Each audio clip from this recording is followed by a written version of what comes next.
ओम नमो भगवते वासुदेवाय। हरे कृष्णा। आज हम लोग सुनेंगे कार्तिक मास शुक्ल पक्ष की एकादशी की कथा। कार्तिक माह के शुक्ल पक्ष की एकादशी को देव उठनी एकादशी कहा जाता है। देश के विभिन्न क्षेत्रों में स्थानीय रूप में देव उठनी एकादशी, देव उठनी ग्यारस, देवोत्थान एकादशी तथा प्रबोधनी एकादशी आदि नामों से जाना जाता है।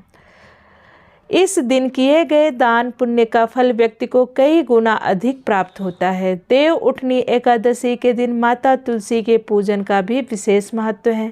यदि आप भी अपने जीवन में भगवान श्री हरि विष्णु की कृपा प्राप्त करना चाहते हैं तो प्रबोधनी एकादशी व्रत अवश्य करें। तो चलिए सुनते हैं प्रबोधनी एकादशी व्रत कथा और प्रबोधनी एकादशी महात्म्य। ब्रह्मदेव से नारद मुनि बोले, हे परमपिता ब्रह्मदेव, आपके मुख से मैं प्रबोधनी एकादशी के बारे में सुनना चाहता हूँ। आप प्रबोधनी एकादशी के बारे में सविस्तार बताइए। ब्रह्मा जी बोले, हे मुनि श्रेष्ठ, आप पापों को हरने वाली, पुण्य और मुक्ति देने वाली एकादशी महात्म्य सुनिए। पृथ्वी पर गंगा का महत्व और समुद्रों तथा तीर्थों का प्रभाव तभी तक है जब तक कि कार्तिक के देव प्रबोधनी एकादशी तिथि नहीं आती। मनुष्य को जो भी फल 1000 अश्वमेध और 1000 राजसूय यज्ञ से मिलता है, वही प्रबोधनी एकादशी से मिलता है। नारद जी कहने लगे, हे पिता, एक समय भोजन करने, रात्रि को भोजन करने तथा सारे दिन उपवास करने से यह फल मिलता है तो सो विस्तार से कहिए। ब्रह्मा जी बोले, हे पुत्र, एक बार भोजन करने से 1 जन्म और रात्रि को भोजन करने से 2 जन्म तथा पूरा दिन उपवास करने से 7 जन्मों के पाप नष्ट होते हैं। जो वस्तु त्रिलोकी में ना मिल सके और दिखे भी ना, वही हरि प्रबोधनी एकादशी से प्राप्त हो सकती है। मेरु और मंदारचल के समान भारी पाप भी नष्ट हो जाते हैं तथा अनेक जन्म में किए हुए पाप समूह क्षण भर में भस्म हो जाते हैं। जैसे रुई के ढेर को अग्नि की छोटी सी चिंगारी पल भर में भस्म कर देती है, विधिपूर्वक थोड़ा सा पुण्य कर्म बहुत फल देता है, परंतु विधि रहित अधिक किया जाए तो उसका और भी फल मिलता है। संध्या न करने वाले नास्तिक, वेद निंदक, धर्मशास्त्र को दूषित करने वाले, पाप कर्मों में सदैव रत रहने वाले, धोखा देने वाले ब्राह्मण और शूद्र, पर स्त्री गमन करने वाले तथा ब्राह्मणी से भोग करने वाले, ये सब चंडाल के समान हैं। जो विधवा अथवा सधवा ब्राह्मणी से भोग करते हैं वे अपने कुल को नष्ट कर देते हैं, पर स्त्रीगामी के संतान नहीं होती और उसके पूर्व जन्म के संचित सब अच्छे कर्म नष्ट हो जाते हैं। जो गुरु और ब्राह्मण से अहंकार युक्त बात करता है वह भी धन और संतान से हीन होता है। भ्रष्टाचार करने वाला, चंडाली से भोग करने वाला, दुष्ट की सेवा करने वाला और जो नीच मनुष्य की सेवा करते हैं या संगत करते हैं, ये सब पाप हरि प्रबोधनी एकादशी के व्रत से नष्ट हो जाते हैं। जो मनुष्य इस एकादशी के व्रत को करने का संकल्प मात्र करते हैं उनके 100 जन्मों के पाप नष्ट हो जाते हैं। जो इस दिन रात्रि जागरण करते हैं उनकी आने वाली 10,000 पीढ़ियां स्वर्ग को जाती हैं। नर के दुखों से छुटकारा प्रसन्नता के साथ सुसज्जित होकर वे विष्णु लोक को जाते हैं। ब्रह्मा हत्यादि महान पाप भी इस व्रत के प्रभाव से नष्ट हो जाते हैं। जो फल समस्त तीर्थों में स्नान करने, गौ, स्वर्ण और भूमि का दान करने से होता है, वही फल इस एकादशी के रात्रि जागरण से मिलता है। हे मुनीश्वर, इस संसार में उसी मनुष्य का जीवन सफल होता है जिसे हरि प्रबोधनी एकादशी का व्रत किया है। वही ज्ञानी, तपस्वी और जितेंद्रिय है तथा उसी को भोग एवं मोक्ष मिलता है। जिसने इस एकादशी का व्रत किया है वह विष्णु को अत्यंत प्रिय, मोक्ष के द्वार को बताने वाली और उसके तत्व का ज्ञान देने वाली है। मन, क्रम, वचन तीनों प्रकार के पाप इस रात्रि के जागरण से नष्ट हो जाते हैं। इस दिन जो मनुष्य भगवान की प्रसन्नता के लिए स्नान, दान, तप और यज्ञ आदि करते हैं वह अच्छे पुण्य को प्राप्त होते हैं। प्रबोधिनी एकादशी के दिन व्रत करने से मनुष्य के बाल यौवन और वृद्धावस्था में किए समस्त पाप नष्ट हो जाते हैं। इस दिन रात्रि जागरण का फल चंद्र सूर्य ग्रहण के समान स्नान देने वाला 1000 गुना अधिक होता है। अन्य कोई पुण्य इसके आगे व्यर्थ है। जो मनुष्य इस व्रत को नहीं करते उनके अन्य पुण्य भी व्यर्थ ही होते हैं। अतः हे नारद, तुम्हें भी विधिपूर्वक इस व्रत को करना चाहिए।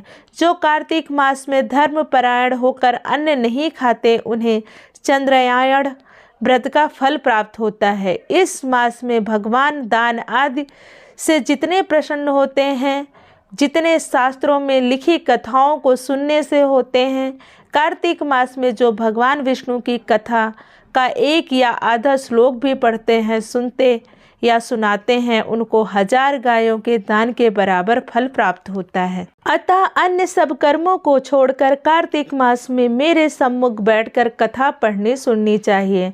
जो कल्याण के लिए इस मास में हरि कथा कहते हैं वे सारे कुटुंब का क्षण मात्र में उद्धार कर देते हैं।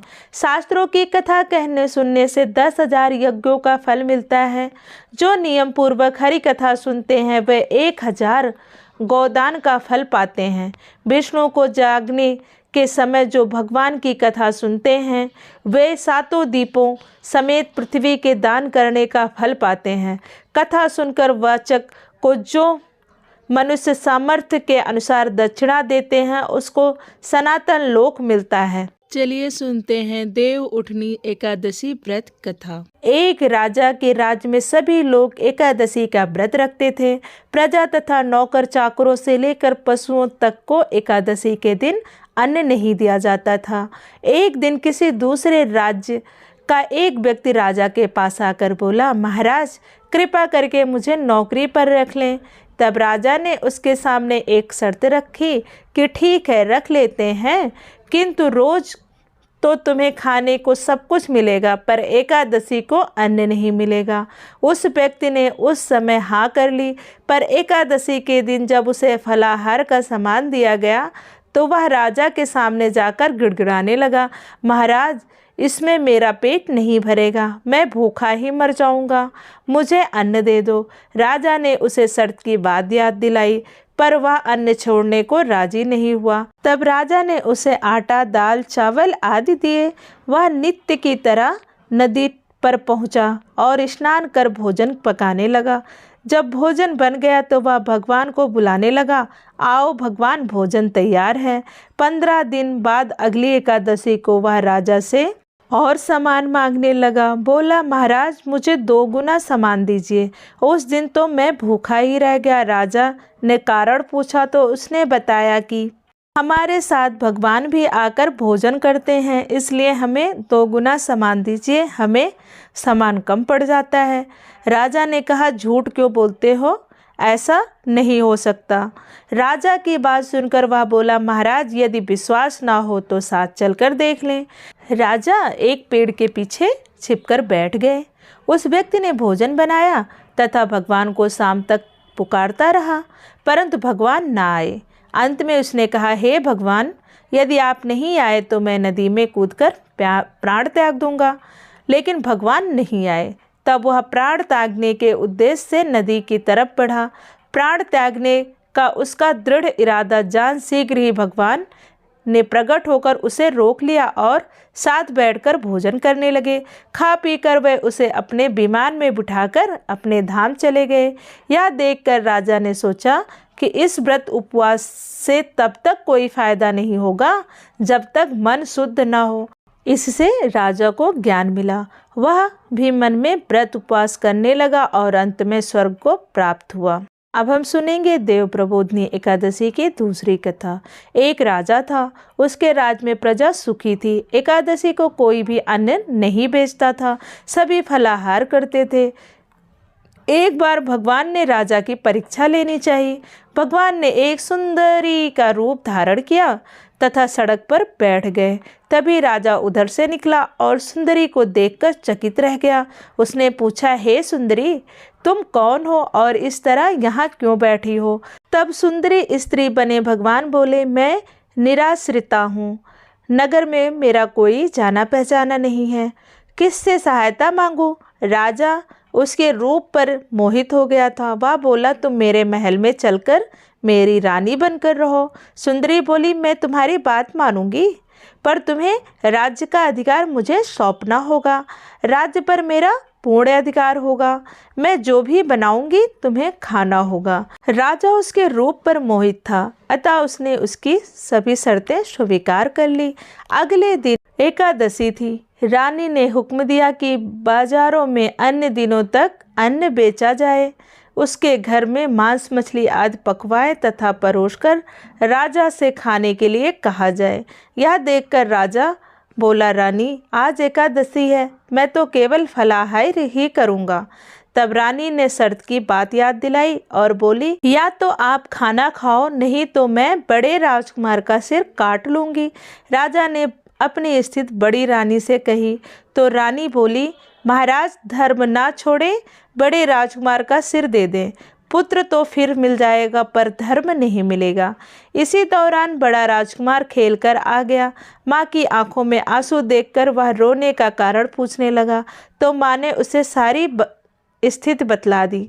तब वह बोला, मैं सिर देने के लिए तैयार हूँ, पिताजी के धर्म की रक्षा होनी जरूरी होगी।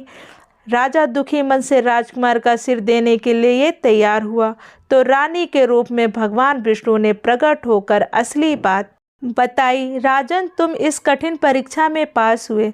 भगवान ने प्रसन्न मन से राजा से वर मांगने को कहा तो राजा बोला, आपका दिया सब कुछ है, हमारा उद्धार करे। उसी समय वहां एक विमान उतरा।